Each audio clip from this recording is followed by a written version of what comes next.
Hall of ocean ഇതിനുള്ളിലുള്ള വിശേഷം എന്താ കാണാം. ഇപ്പം തന്നെ തള്ളിയിട്ടേന്ന്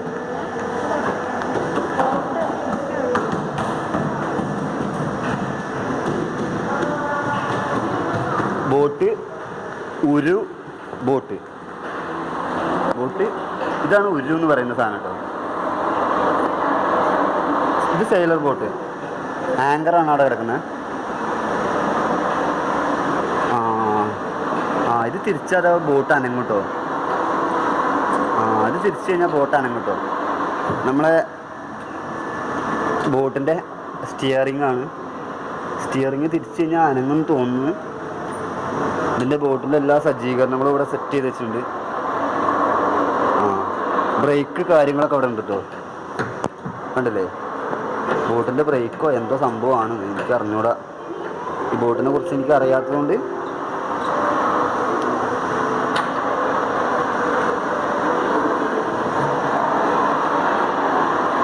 ഇതാണ് ചീനവല എന്ന് പറയുന്ന സംഭവമാണിത്. ചീനവല, അതിൻ്റെ മിനിയേച്ചറാണ് ഇവിടെ ചെയ്ത് വെച്ചിരിക്കുന്നത്. ചീനവല എന്ന് പറഞ്ഞാൽ ചീനക്കാർ കണ്ടുപിടിച്ചിട്ടുള്ളൊരു വലയാണ് ചീനവല. അതിൻ്റെ ബിഗ് സൈസ് അതവിടെ ഫോട്ടോയിൽ കാണുന്നുണ്ട്. ഇതിൻ്റെ മിനിയേച്ചർ ഇതവിടെ ചെയ്ത് വെച്ചിരിക്കുന്നത്. ഇത് വാട്ടർ സർക്കിൾ, എങ്ങനെയാണ് വാട്ടർ സർക്കിൾ ചെയ്യുന്നത് അതിൻ്റെ ഇതായിട്ടുള്ള കാര്യങ്ങളാണ് ഇവിടെ കാണിച്ചിട്ടുള്ളത്. വാട്ടർ എങ്ങനെ മഴ പെയ്യുന്നു, വെള്ളമാവുന്നു, ഭൂമിയിലുണ്ടാവുന്നു, അതിനുള്ള കാര്യങ്ങളൊക്കെയാണ്. ഇലകളിൽ നിന്ന്, അതായത് മരങ്ങളിൽ നിന്ന് എങ്ങനെ ഇതാണെന്ന്, അത് ആകാശത്തു നിന്ന് എങ്ങനെ ഭൂമിയിലേക്ക് പതിക്കുന്നു, അതിൻ്റെ ഒരു ഡെമോ ഇവിടെ ചെയ്ത് വെച്ചിരിക്കുന്നുണ്ട്. വെള്ളം ചാടുന്നത് കാണുന്നുണ്ട്, എനിക്ക് കാണുന്നുണ്ട്, ക്യാമറയിൽ കാണുന്നത് എനിക്ക് അറിഞ്ഞൂടാ.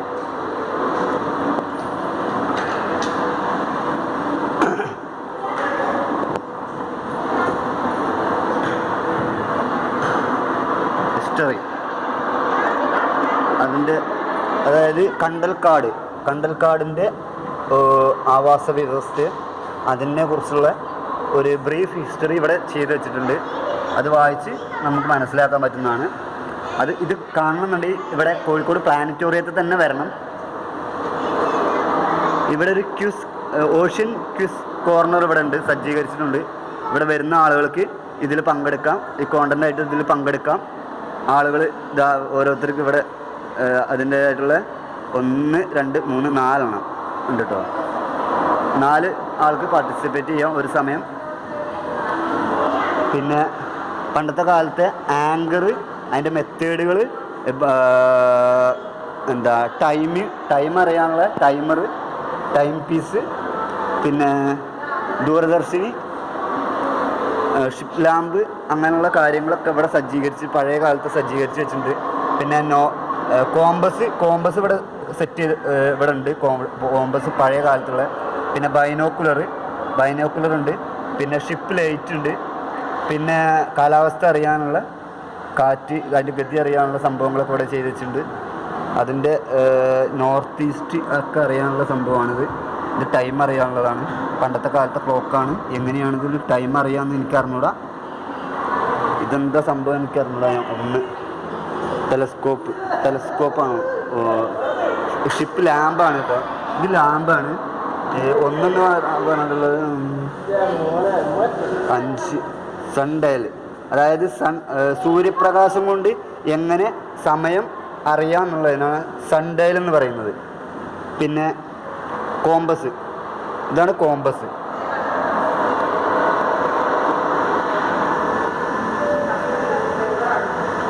ജിറോസ്കോപ്പ്, ഇതാണ് ജിറോസ്കോപ്പ്. ഇതാണ് ജിറോസ്കോപ്പ്.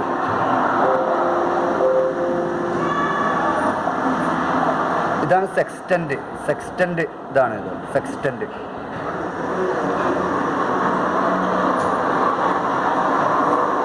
ഇത് പണ്ട് കാലത്ത് മഡ് ബാങ്ക് എന്ന് പറയുന്ന സംഭവമാണ്.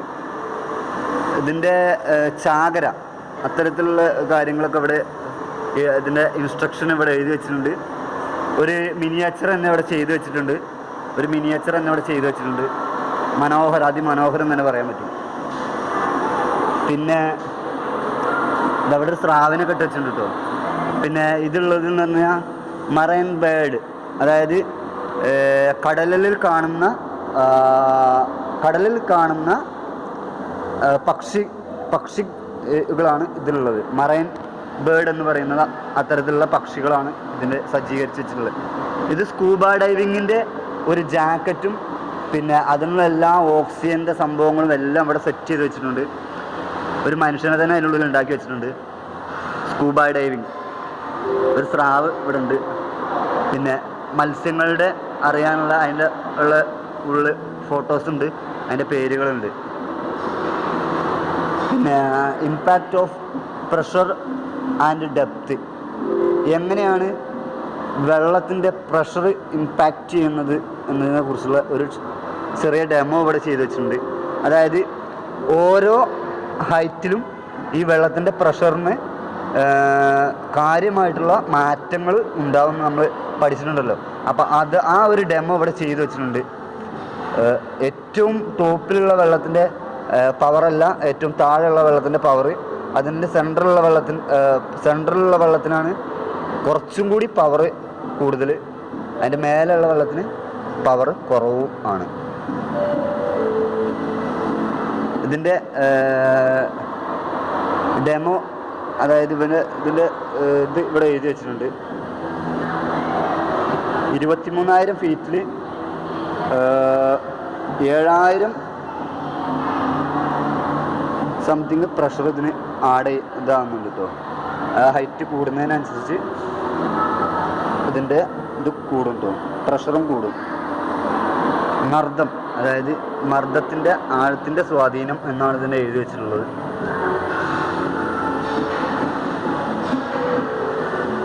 ഹെൽപ്പ് ഡെസ്ക് ഇവിടെ ഉണ്ട്. പിന്നെ ഓഷ്യൻ കറണ്ട് എന്ന് പറഞ്ഞാൽ എനിക്ക് അറിഞ്ഞൂടാ. ഓഷ്യൻ കറണ്ട് എന്ന് പറഞ്ഞു കഴിഞ്ഞാൽ ഇവിടെ സജ്ജീകരിച്ച് വെച്ചിട്ടുണ്ട്.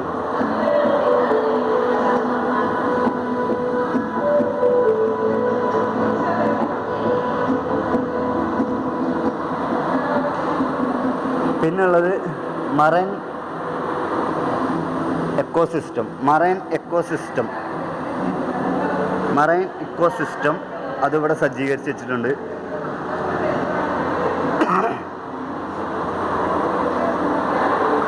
എർത്ത് ദ വാട്ടർ പ്ലാന്റ് അതിവിടെ സജ്ജീകരിച്ച് വെച്ചിട്ടുണ്ട്. അങ്ങനെ ഓരോ സെക്ഷനായിട്ട് പേൾസ്, അതായത് മുത്തുകൾ. പേൾസ് എന്ന് പറഞ്ഞാൽ മുത്താണ്.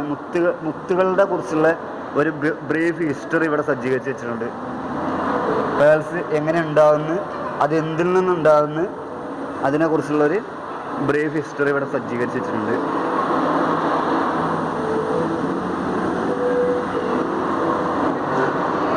പിന്നെ കോണ്ടിനെൻ്റൽ ഡ്രിഫ്റ്റ്,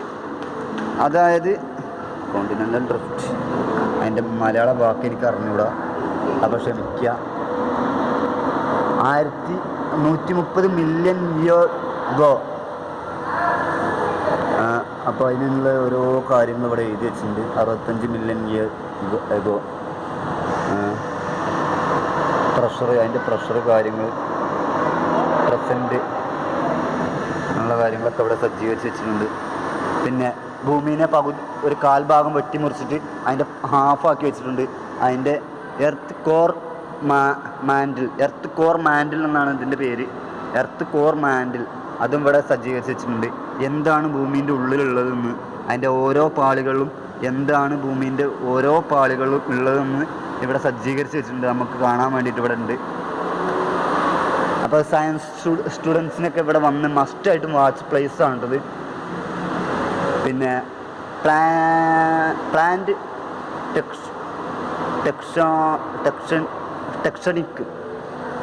ടെക്സണിക് എന്നാണ് ഇതിൻ്റെ പേര്. എന്താണെന്ന് എനിക്ക് അറിഞ്ഞൂടാ. ടെക്സണിക് എന്ന് പറഞ്ഞാൽ എന്താണെന്ന് എനിക്ക് അറിഞ്ഞൂടാ.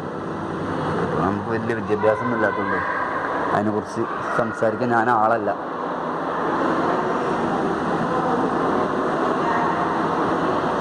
ബിയോഫോർക്ക് സ്കെയില് എന്താണെന്ന് എനിക്ക് അറിഞ്ഞൂടാ. അതിവിടെ ചെയ്തിട്ടുണ്ട്. എന്താ എൻ്റെ സ്പെല്ലിങ് തെറ്റുണ്ടെങ്കിൽ ക്ഷമിക്കണം കേട്ടോ, കാരണം എനിക്ക് ആ വാക്ക് വായിച്ചിട്ട് അങ്ങോട്ട് കിട്ടില്ല. ബിയോഫോർക്ക് സ്കെയിൽ കടലിൻ്റെ ഓരോരോ പ്രതിഭാസത്തിന്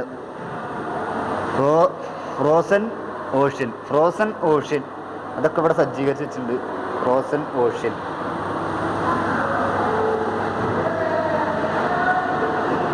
ഇത് മസ്റ്റ് വാച്ച് പ്ലേസ് ആണ്. ഇവിടെ കോഴിക്കോട് വരിക, പ്ലാനറ്റോറിയത്തിൽ വരിക. ഫിസിക്കൽ ഫീച്ചർ ഓഫ് ഓഷ്യൻ അതിവിടെ സജ്ജീകരിച്ച്. Light in the ocean, light എങ്ങനെയാണ് കടലിൽ വരുന്നതിനെ കുറിച്ചുള്ള ഒരു ഇവിടെ ബ്രീഫ് ഇവിടെ ചെയ്തു വെച്ചിട്ടുണ്ട്.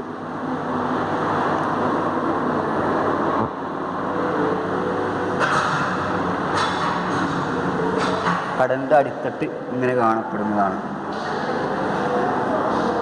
Ocean bed. പിന്നെ കടലിലുള്ള എങ്ങനെയാണ് തിരമാല ഉണ്ടാകുന്നത്, സുനാമി ഉണ്ടാകുന്നത്, എറോസൈൻ അതിൻ്റെ ചെയ്തു വെച്ചിട്ടുണ്ട്. Tsunami caused by and earthquake. എങ്ങനെയാണ് സുനാമി, ഭൂകമ്പത്തിൽ നിന്ന് എങ്ങനെ സുനാമി ഉണ്ടാകുന്നു എന്നതിൻ്റെ ഒരു ഡെമോ ഇവിടെ ചെയ്തു വെച്ചിട്ടുണ്ട്. എന്താണ് ഇതിൻ്റെ പ്രഷർ, എങ്ങനെയാണ് ഇത് പ്രഷർ ആഡ് ചെയ്യുന്നത്, എവിടെ നിന്നാണ് ആ പ്രഷർ വരുന്നത് എന്നതിനെ കുറിച്ചുള്ള ഒരു ഡെമോ ഇവിടെ ചെയ്തിട്ടുണ്ട്. അത് വരുന്നത് കണ്ടില്ലേ? ആ പ്രഷർ അവിടെ പൾസ് ചെയ്യുമ്പോൾ ഇവിടെ ഈ കടലിൻ്റെ കരയിലേക്ക് ഇത് കയറുന്നതിൻ്റെ ഒരു ഡെമോ ഇവിടെ ചെയ്തു വെച്ചിട്ടുണ്ട്. അത് ഒന്നും കൂടി കാണാം നമുക്ക്. അപ്പോൾ അത് നിങ്ങൾക്കൊന്ന് മനസ്സിലാവുന്നതാണ്. അപ്പോൾ അവിടെ പ്രഷർ വരും. ആ പ്രഷർ വരുമ്പോൾ എങ്ങനെയാണ് ഈ കടലിൻ്റെ വരുന്നത്, തിരമാല എങ്ങനെ ഉണ്ടാകുന്നത്, അത് പിന്നെ സുനാമിയായി എങ്ങനെയാണ് രൂപാന്തരപ്പെടുന്നതിനെ കുറിച്ചൊരു ബ്രീഫ് ഹിസ്റ്ററി ഇവിടെ ചെയ്തു വെച്ചിട്ടുണ്ട്. അതൊക്കെ ഇവിടെ വന്നാലേ കണ്ട് ആസ്വദിക്കാൻ പറ്റുള്ളൂ. എങ്ങനെയാണ് സാൾട്ട് ഫ്രോം സീ, എങ്ങനെയാണ് ഉപ്പ് ശേഖരിക്കുന്നത്, സാൾട്ട് എങ്ങനെയാണ് കടലിൽ നിന്ന് ശേഖരിക്കുന്നത്, അതിൻ്റെ ഒരു ബ്രീഫ് ഹിസ്റ്ററി ഇവിടെ ചെയ്തു വെച്ചിട്ടുണ്ട്. പിന്നെ എർത്തിനെ കുറിച്ചുള്ള എല്ലാ കാര്യങ്ങളും ഇവിടെ ഉണ്ട് കേട്ടോ. പിന്നെ അപ്പോൾ കോറൽ റീഫ് അതായത് കടലിലെ പവിഴപ്പുറ്റുകൾ എന്ന് പറയാം. പവിഴപ്പുറ്റുകൾ എങ്ങനെ രൂപാന്തരപ്പെടുന്നത്, അതെങ്ങനെയൊക്കെ ഉള്ളതാണ് ഇത് അവിടെ ചെയ്തു വെച്ചിട്ടുണ്ട്. അതിൻ്റെ ബ്രീഫ് ഇവിടെ ചെയ്തിട്ടുണ്ട്. മറൈൻ ഫുഡ് ചെയിൻ എങ്ങനെയാണ് ചെറു മത്സ്യങ്ങളെ വലിയ മത്സ്യങ്ങൾ ശാപ്പിട്ട് എങ്ങനെ ഭക്ഷണമാക്കുന്നു എന്നതിന് brief history. Life in the deepest zone, അതായത് എങ്ങനെയാണ് കടലിൻ്റെ അടിയിലുള്ള ഏറ്റവും അടിത്തട്ടിലുള്ള ജീവിതം, എങ്ങനെയാണ് അവിടുത്തെ ജീവജാലങ്ങൾ എങ്ങനെയാണെന്നുള്ളത് ഇവിടെ ഒരു ബ്രീഫ് ഇവിടെ ചെയ്തു വെച്ചിട്ടുണ്ട്. പിന്നെ നമ്മളെ DNA അതിൻ്റെ ഒരു സംഭവം ഇവിടെ ചെയ്തു വെച്ചിട്ടുണ്ട്. അതിൻ്റെ ഒരു സാമ്പിൾ ഇവിടെ ചെയ്തു വെച്ചിട്ടുണ്ട്.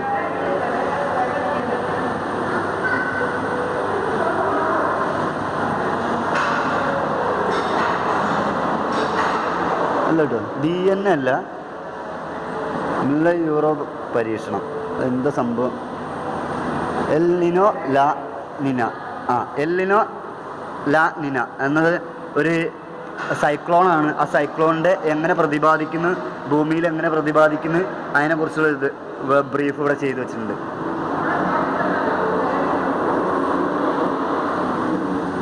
അപ്പോൾ ഇതൊക്കെ കാണണമെങ്കിൽ കോഴിക്കോട് പ്ലാനറ്റോറിയത്തിൽ തന്നെ വരണം കേട്ടോ. ഒരു മഹാസംഭവം തന്നെ.